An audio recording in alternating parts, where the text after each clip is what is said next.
Previous classes में हम लोगों ने डिस्कस किया था शॉर्ट डाइपोल के कारण इलेक्ट्रिक फील्ड इंटेंसिटी हम लोगों ने फाइंड आउट किया था।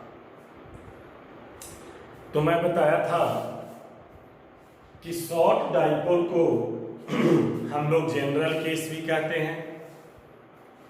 क्यों जनरल केस कहा था? बिकॉज कि शॉर्ट डाइपोल का जो फॉर्मूला आया था उस फॉर्मूला से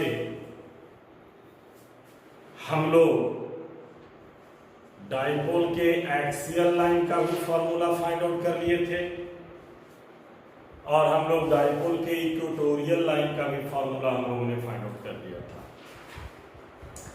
तो शॉर्ट डाइपोल का फॉर्मूला हम लोग को आया था E बराबर P by 4 pi epsilon naught R cube under root 3 cos square theta plus 1। ये हम लोग को आया था। आज हम लोग डिस्कस करेंगे कि किसी यूनिफॉर्मली चार्ज रिंग के कारण इलेक्ट्रिक फील्ड इंटेंसिटी कितना होगा या किसी सर्कुलर लूप के कारण इलेक्ट्रिक फील्ड इंटेंसिटी कितना होगा। तो हम लोग का हेडिंग है आज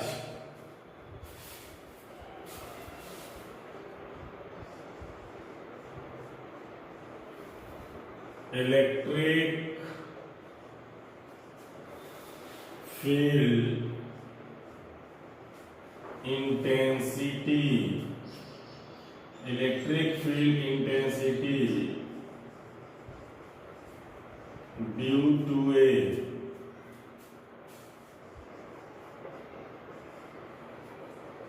यूनिफॉर्मली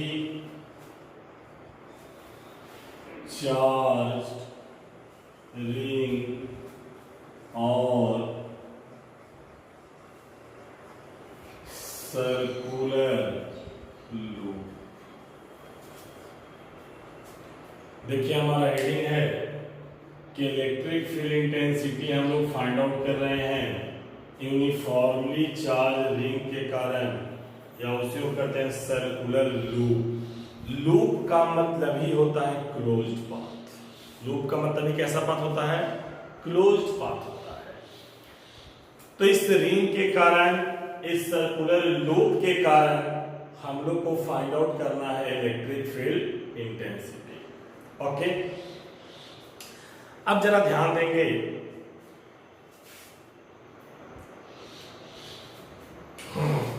कि देखिए मान लो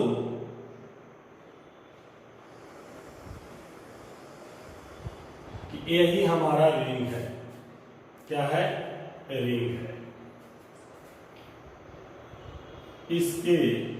इसका कुछ रेडियस होगा, मान लो ए रेडियस है इसका। यहां से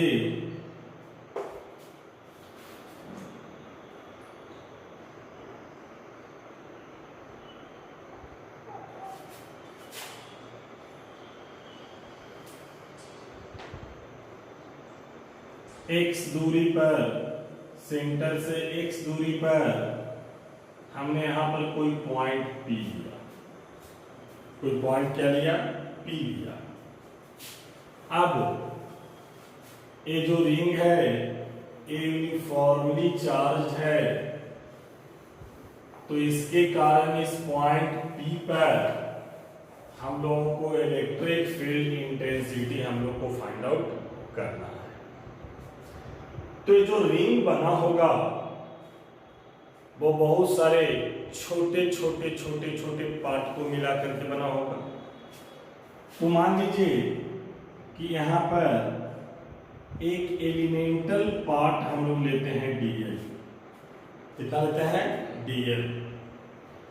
मतलब इस पूरे रिंग का लेंथ अगर l मान लेते हैं तो dl के कारण, dl मतलब उस रिंग के छोटे पार्ट के कारण इस पॉइंट P पर लगने वाला इलेक्ट्रिक फील्ड इंटेंसिटी इंटेंसिटी कितना होगा। तो इसके कारण लगने वाला इलेक्ट्रिक फील्ड इंटेंसिटी यहां पर ऐसे लगेगा, यही हमारा है पॉइंट P। तो इसके कारण लगने वाला इलेक्ट्रिक फील्ड इंटेंसिटी भी छोटा होगा, तो मान लेते हैं DE। कितना मानिए D। तो इस रिंग के एक्सिस से ये एंगल कितना बनाया, थीटा। कितना एंगल बनाया, थीटा। तो इस D का दो कंपोनेंट होगा, एक कंपोनेंट इधर होगा और एक कंपोनेंट इधर होगा। अब देखिए यही ना एक्सिस है, इससे थीटा एंगल पर, तो ये भी एंगल कितना हो जाएगा, थीटा हो जाएगा। तो D को हम लोग कंपोनेंट में रिजॉल्व कर सकते हैं। तो D का एक कंपोनेंट E वाला हो जाएगा D sin थीटा, और E वाला कंपोनेंट हो जाएगा D cos थीटा। क्योंकि पिछले ही क्लास में डिस्कस किया है कि जिसके साथ एंगल बनाता है वो क्या होता है, कोसाइन होता है। हम इसको डायग्राम को दिखाते भी आपसे हैं, आप लोग पहनते होंगे रिंग, काड़ा वाड़ा पहनते होंगे, या गर्ल्स चूड़ी वगैरह पहनती है, उससे आपको दिखाते हैं कैसे इससे होगा। मान लो तो E कितना हो गया, 90 डिग्री हो गया, और E दूरी को हमने मान लिया R। क्या मान लिया, R। ध्यान से डायग्राम को देखेंगे। हमने कोई रिंग लिया, इस रिंग का रेडियस हमने A माना, और इस रिंग के सेंटर से x दूरी पर हमने कोई पॉइंट P लिया। x दूरी पर हमने कोई पॉइंट क्या लिया, P लिया। तो इस पॉइंट P पर इस पूरे रिंग के कारण हम लोग को electric field intensity find out करना है। तो हमने क्या किया कि रिंग का एक छोटा सा टुकड़ा लिया, छोटा पार्ट लिया, कितना D है। कितना लिया, D है।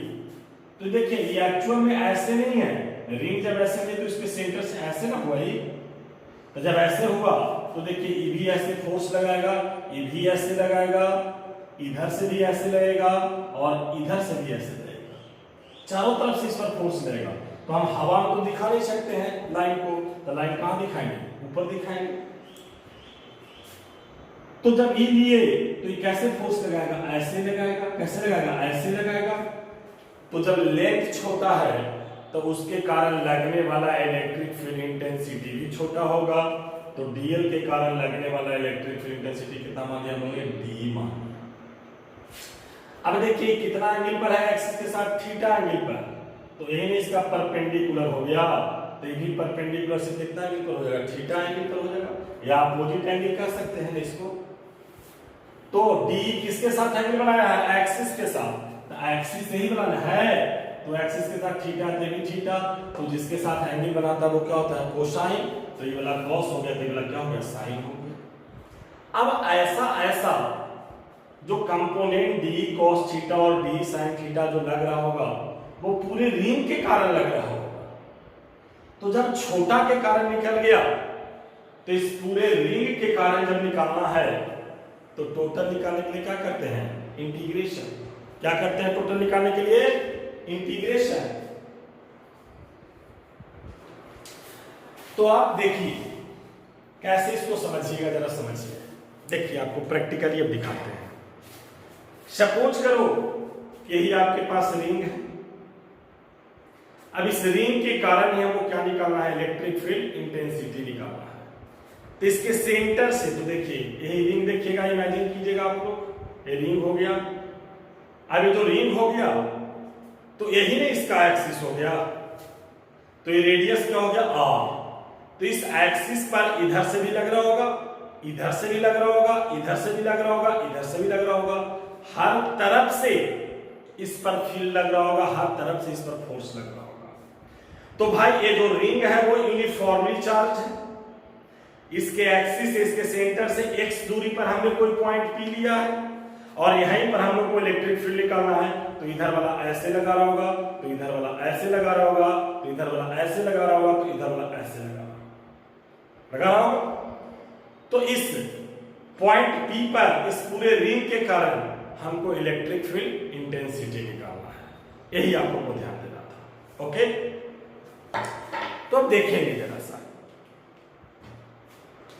कि भाई यही सिचुएशन है। अब जरा इसको समझिए कि सपोज करो कि कहीं सर आप इधर से माने हैं तो इधर से क्यों नहीं माने, मानिए आपको मैं दूसरा डायग्राम दिखाता हूं।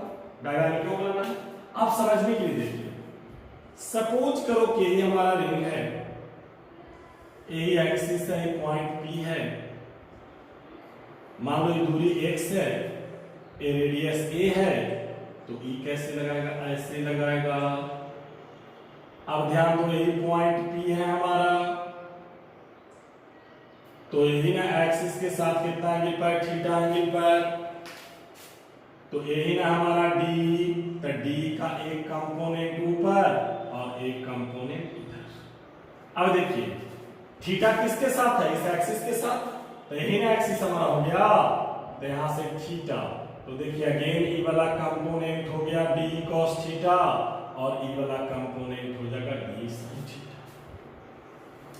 आप एक चीज रीड कर रहे होंगे कि d cos थीटा का हर कंपोनेंट कहां है, ऊपर, लेकिन d sin थीटा का जो कंपोनेंट है तो कहीं पर इधर मिल रहा और कहीं पर इधर मिल रहा है। मतलब हम कह सकते हैं कि इक्विवेलेंट क्या है, अपोजिट।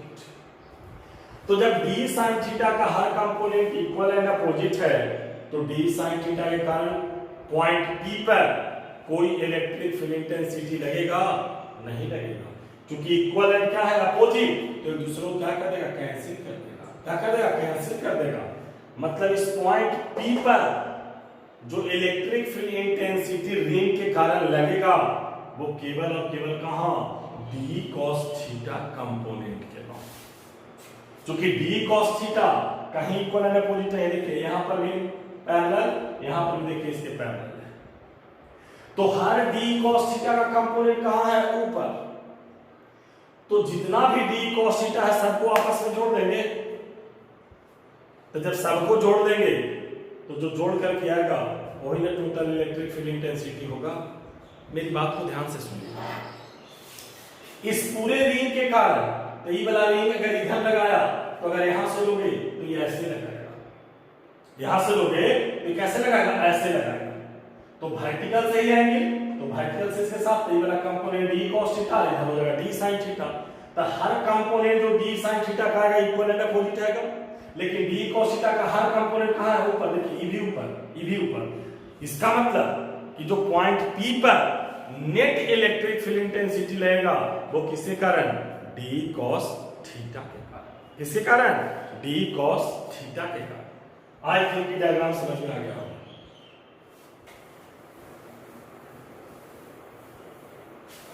तो मैं यहां पर लिखता हूं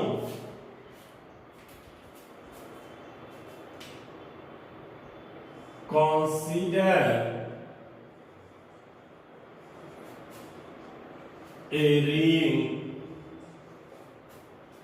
of radius a is uniformly charged.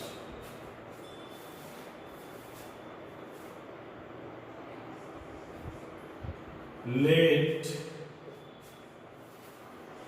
P be the point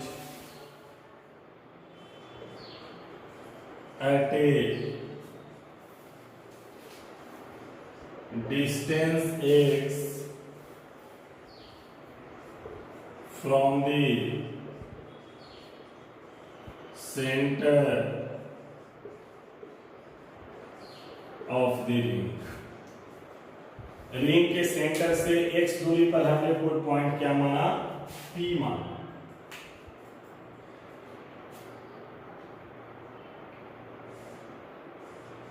consider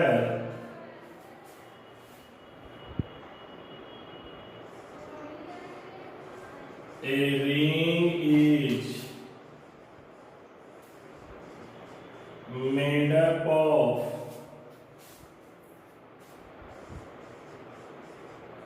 such elemental length dl.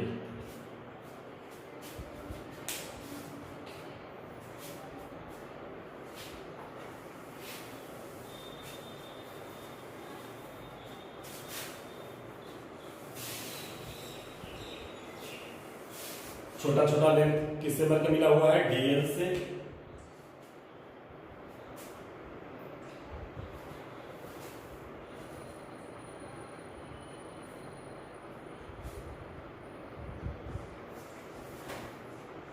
The electric field intensity at point P due to elemental length is dE. dE okay. अब ध्यान दोगे कि इस D को हम लोग निकाल लेते हैं, तो D कितना हो जाएगा? तो D हो जाएगा 1/4πε0 Q बाई कितना? R square.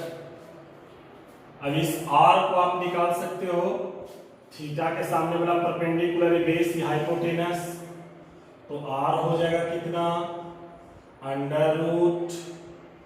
√x² plus a², तो D हो जाएगा 1/4πε0 Q upon x² plus a²। D इतना ही होगा। ओके। अब ध्यान दीजिएगा कि क्या पॉइंट P पर लगने वाला इलेक्ट्रिक फील्ड इंटेंसिटी D है? नहीं। अब हम लोग D को कंपोनेंट में क्या करेंगे? रिजॉल्व करेंगे। तो हम लिखते हैं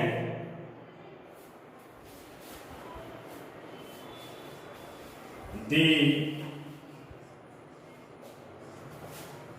electric field intensity dE can be resolved into two components, that is d cos theta and d sin theta. Okay.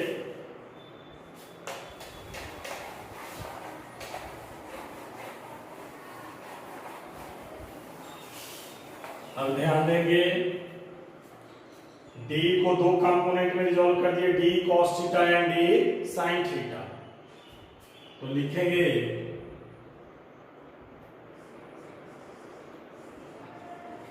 the component of d cos theta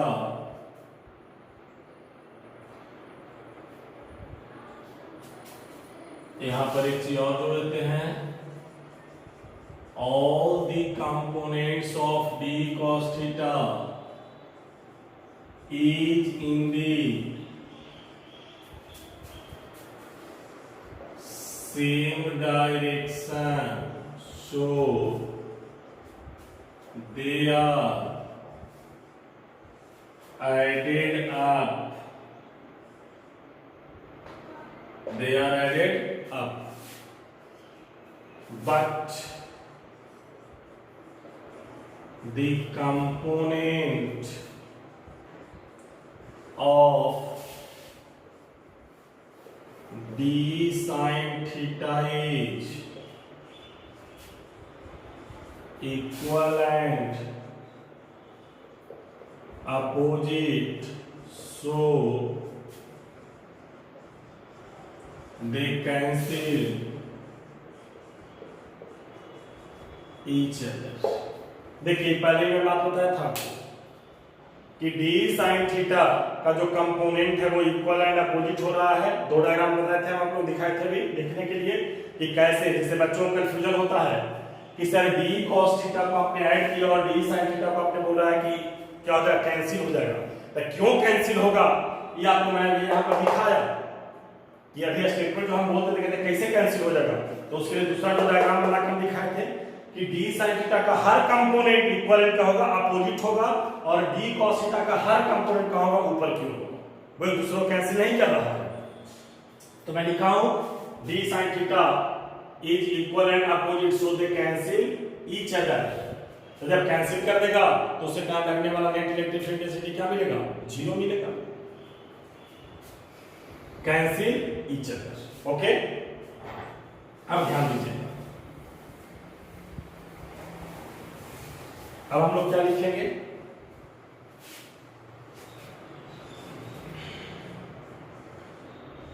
the net electric field intensity at point P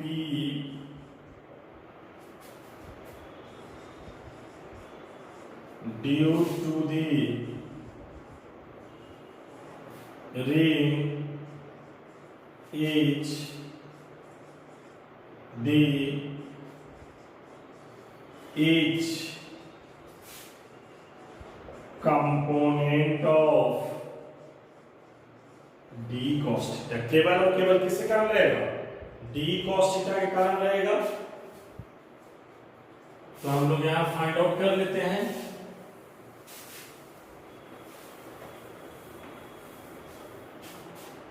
ध्यान दोगे बेटे, अब देखिए, तो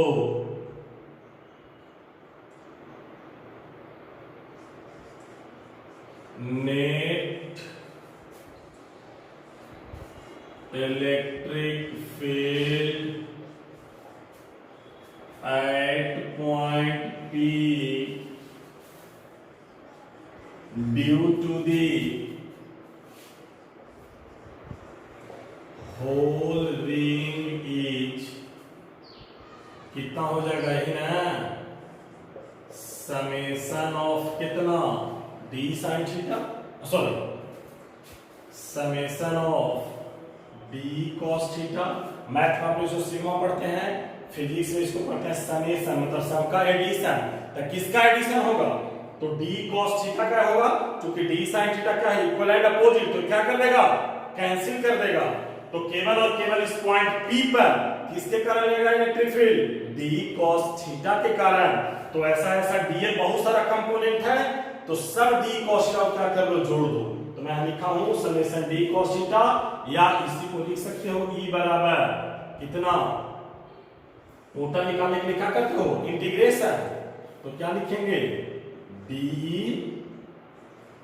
cos theta किसके कारण, whole ring के कारण। किसके कारण, होल रिंग के कारण। कोई समस्या, अब ध्यान देंगे यहां पर। तो d हम लोग निकाले हुए हैं बेटा पहले, तो E कितना हो जाएगा, d हम लोग निकाले हुए थे, वो 1/4 pi epsilon not q by x square plus a square into क्या लिखेंगे, cos थीटा किसके कारण, होल रिंग के कारण। ओके, अब ध्यान दीजिए, इस cos थीटा को वैल्यू हम लोग निकालें, किसका वैल्यू निकालें, cos theta.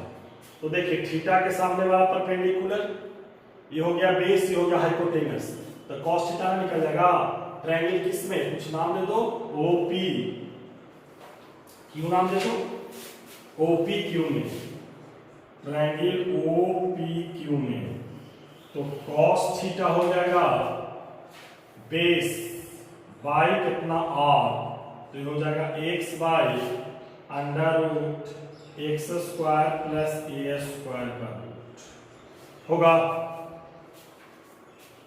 X square plus ए स्क्वायर का रूट हो जाएगा। अब ध्यान दो बेटे,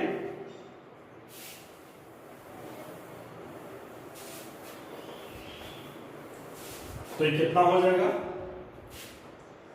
equal to 1/4 pi epsilon naught q upon x square plus A square into x by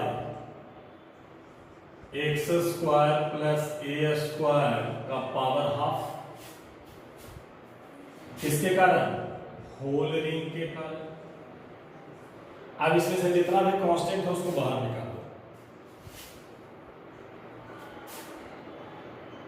तो इसको हटाइए,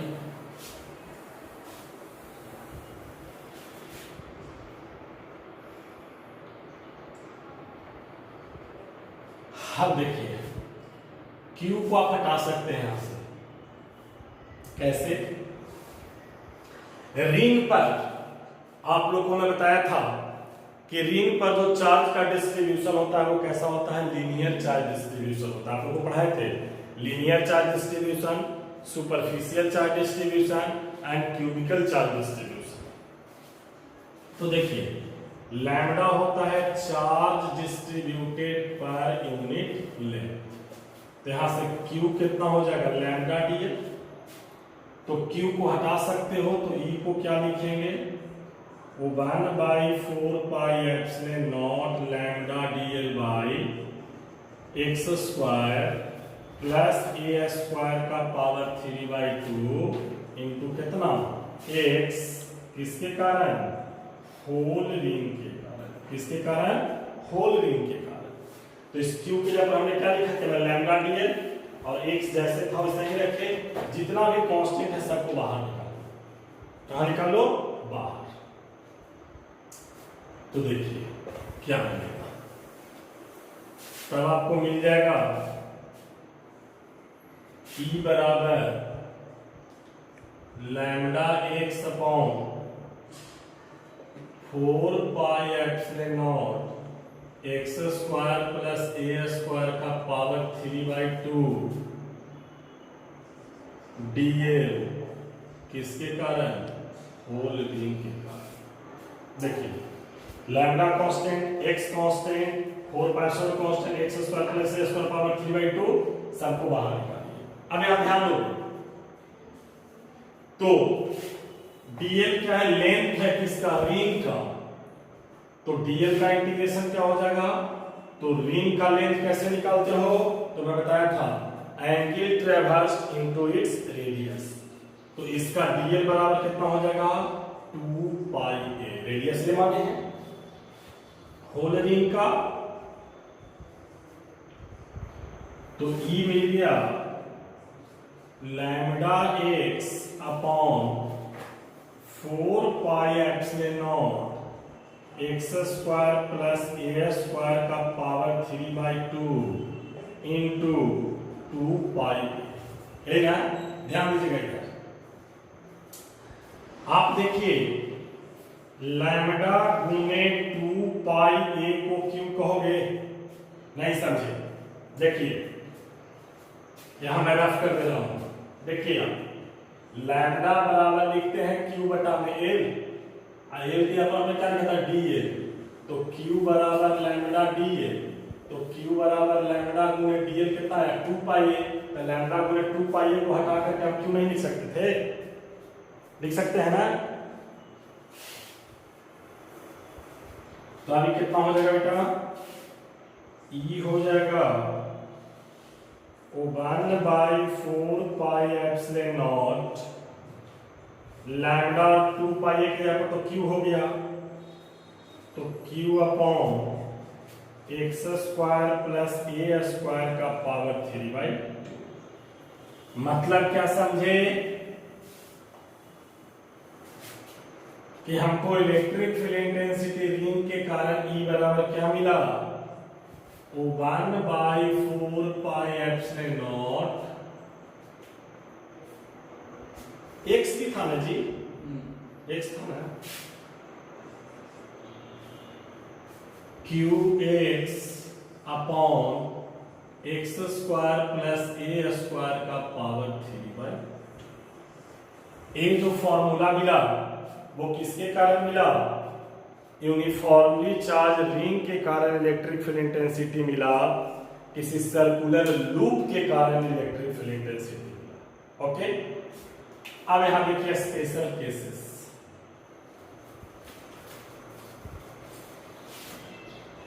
स्पेशल केसेस, पहला case, if x very very greater than r,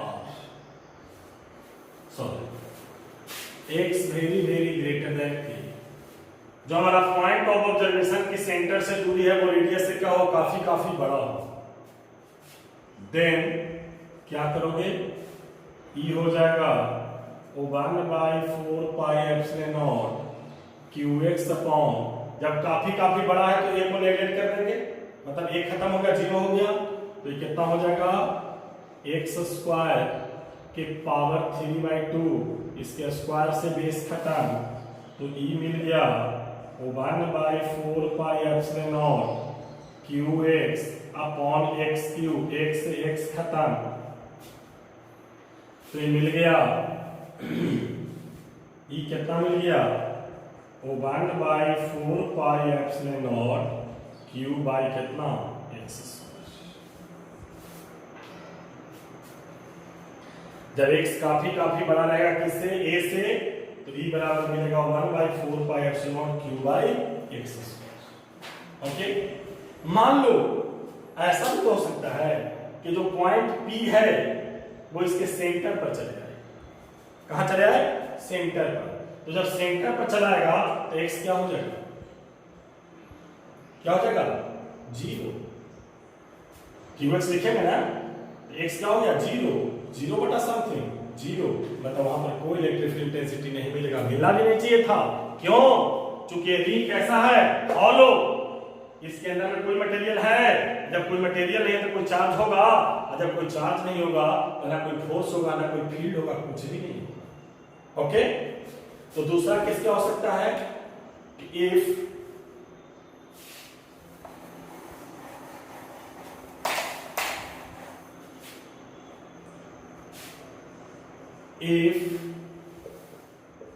point P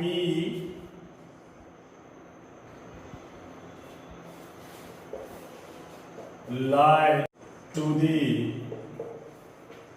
center of the ring, then तो E बराबर लिखेंगे 1/4πε0 और x, तो यही ना सेंटर से x दूरी पर कौन है, पॉइंट P, अगर P कहां है, सेंटर पर, तो x क्या हो जाएगा, 0, तो q इंटू 0 अपॉन कितना, x square plus a square के पावर 3/2, तो E क्या मिलेगा, 0, क्योंकि 0 इंटू समथिंग 0 और 0 बटा समथिंग क्या हो जाएगा, 0, मतलब कि सेंटर पर कोई हमको इलेक्ट्रिक फील्ड इंटेंसिटी नहीं मिलेगी।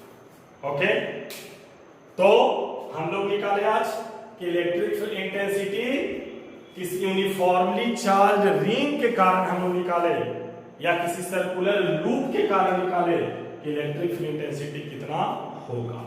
इसमें समझने वाला केवल जो बच्चों को कंफ्यूजन होता है वो कंफ्यूजन इस कंपोनेंट में होता है कि भाई d sin थीटा कैंसिल कैसे हो गया, केवल और केवल इस पॉइंट P पर d cos थीटा के कारण इलेक्ट्रिक फील्ड आपने निकाला।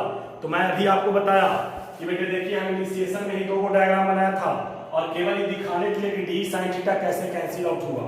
क्योंकि डी cos थीटा को जितना कंपोनेंट में तोड़ रहे हो हर कंपोनेंट कहां है पैरेलल, लेकिन डी sin थीटा का कंपोनेंट इक्विवेलेंट का है अपोजिट, तो डी sin थीटा इधर भी और यहां से लोगे तो डी sin थीटा कहां चलेगा, इधर चल जाएगा, तो इक्विवेलेंट अपोजिट होगा तो डी sin थीटा का हर कंपोनेंट क्या हो जाएगा, कैंसिल आउट हो जाएगा, और डी cos थीटा का हर कंपोनेंट क्या हो जाएगा, पैरेलल हो जाएगा। इसका मतलब कि केवल और केवल इस पूरे होल रिंग के कारण इस पॉइंट P पर जो इलेक्ट्रिक फील्ड इंटेंसिटी लगेगा वो डी cos थीटा के कारण, किसके कारण, डी cos थीटा के कारण। Okay, clear? Thank you very much.